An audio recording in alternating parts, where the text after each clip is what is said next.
नागपुर तहसील अंतर्गत आने वाले देवलापार थाना क्षेत्र में जिंजरिया गांव में बाघ के हमले से कारण 65 वर्षीय महिला की मौत हो गई है, जिसके बाद से क्रोधित नागरिकों के द्वारा वन विभाग एवं पुलिस की गाड़ियों में पथराव करने के कारण गांव की स्थिति तनावपूर्ण बन गई है।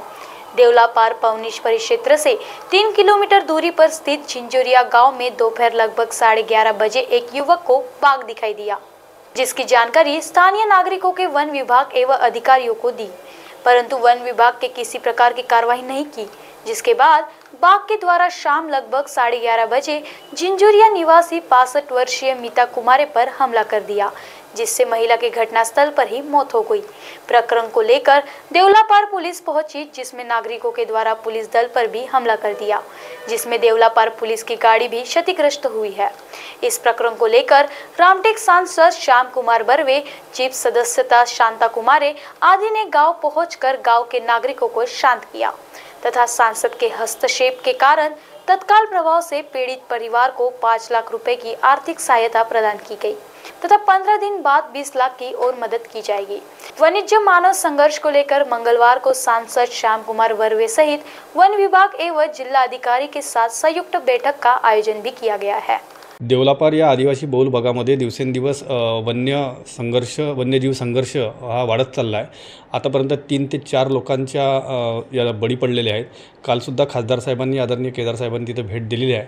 आपण काल पाहिलं असेल की मोठ्या प्रमाणात लोक रस्त्यावर आले होते आणि काल मी काही लोकांशी जेव्हा चर्चा केली, आता मी साहेबांना खासदार साहेबांना हा विषय सांगणारच होतो की तिथे एक मोठा फॉरेस्टच्या विरोधामध्ये जो रोष लोकांमध्ये होत आहे, तो जंगली जनावरांचा हत्या होणाऱ्या हत्येत आहेच, पण एक काल मला काही लोकांनी सांगितलं की तिथं साहेब मोठ्या प्रमाणामध्ये पैसे खाण्याचा जो प्रकार वन विभागातर्फे चालू आहे, कोणतीही योजना मिळवून देण्यासाठी, कोणतीही नुकसान भरपाई मिळवून देण्यासाठी, शेतीतला पिकाचे नुकसान भरपाई मिळवून देण्यासाठी मोठ्या प्रमाणामध्ये पैशाची मागणी केली जातात।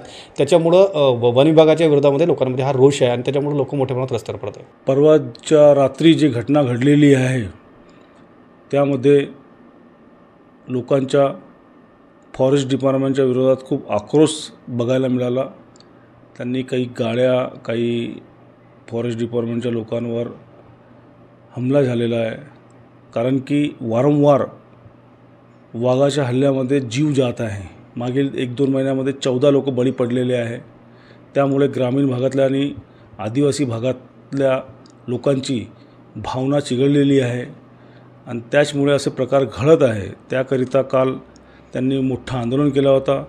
त्या आंदोलनामध्ये मी सहभागी झालो, त्यांची समज काढण्यात आली आणि फॉरेस्ट डिपार्टमेंटकडून त्यांचे ज्या मागण्या होत्या, आदिवासी बहुल रहिवासी जो भाग आहे त्यांच्या जे मागण्या होत्या, त्या मागण्यांवर जिल्हाधिकारी आणि DFO शुक्लासोबत बोलून सर्व आम्ही तोडगा काढण्याचा प्रयत्न केलेला आहे आणि येत्या मंगळवारी 24 तारखेला पुन्हा एक सभा ग्रामस्थांसोबत ठेवण्यात आलेली आहे।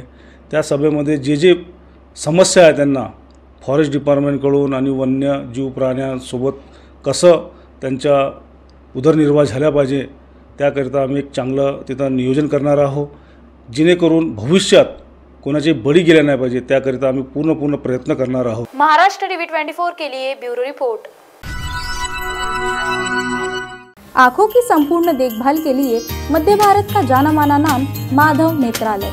यहाँ आँखों की पूरी तरीके की जांच के साथ सभी प्रकार के ऑपरेशन किए जाते हैं। मोतिया बिंदु, काज बिंदु, रेटिना, साथ ही कॉर्निया के उपचार भी होते हैं। तिरछेपन और युवाओं में चश्मा हटाने का ऑपरेशन भी आधुनिक लेजर तरीके से होता है। आँखों की सभी समस्याओं व अधिक जानकारी के लिए संपर्क करें माधव नेत्रालय, साई मंदिर के पास, Gajanan Nagar T point, Ajni, Nagpur. Dial करें 678 5200 या Madhav Netralaya premium centre, Vasudev Nagar metro station के पास, Hingna T point, Nagpur. Dial करें 350 2300।